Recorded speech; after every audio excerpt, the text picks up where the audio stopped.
Who's ready to take it up?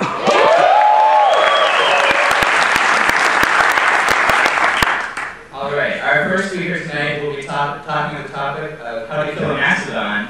Let's have a big round of applause for Jim Gilligan.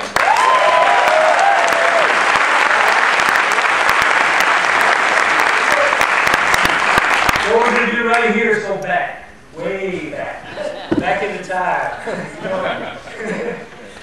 This very spot, 13,000 years ago. Pretend there's no auditorium, there are no buildings, no streets, no cars, just a vast wilderness. It's cold, and you're really hungry. You can forage, but it'll be slim pickings this time of year. To ensure your survival, you need a reliable, abundant source of protein and fat that can be stored. Like money in the bank, a rainy day fund. The Mastodon can provide this, plus shelter, blankets, clothing, and tools. But the Mastodon is powerful and has tusks about 5 meters long. How are you going to kill one of these when all you have are rocks and sticks? You could use your thrusting spear, but that seems like a pretty good way to kill yourself to me. If only you could add length to your arm, so you can propel your spear with force and from a distance. Maybe if I use this stick and I attach it to the back of my spear. I wonder. That stick turned into the atlatl, highly developed over many years, many shapes and sizes. And then the dart, the spear, became flexible and lightweight. Some of our rocks can be chipped into sharp points. Our dart is the delivery vehicle for a stone point, like the large one on the left. The smaller one is arrow-sized. That would have only been used for about 800 years, the last 800 years around here.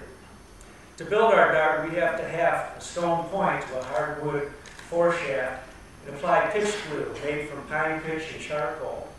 The joint is then bound with sinew for extra strength. The main shaft is hollow to accept the foreshaft. It too is wrapped with sinew to keep it from splitting. The feathers at the back are an ingenious addition that keeps just enough drag to help the dart fly true. And this is the connection that makes it all happen. I grasp the atlatl firmly, and then with my thumb and forefinger, hold the dart. So as you can see, you have a lot more force. Who's ready to see how this sucker works? Yeah. Bring up the target.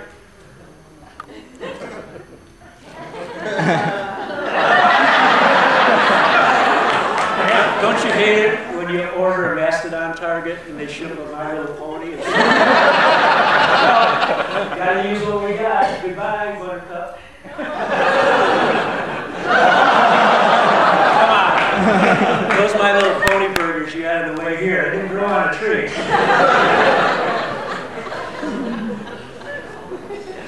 So, pull back, steady, and as you can see, the dart springs off the atlatl, flexing and approaching the target at nearly 100 feet per second. All I'd like to say at this point is My Little Pony. Mastodon target, and they should.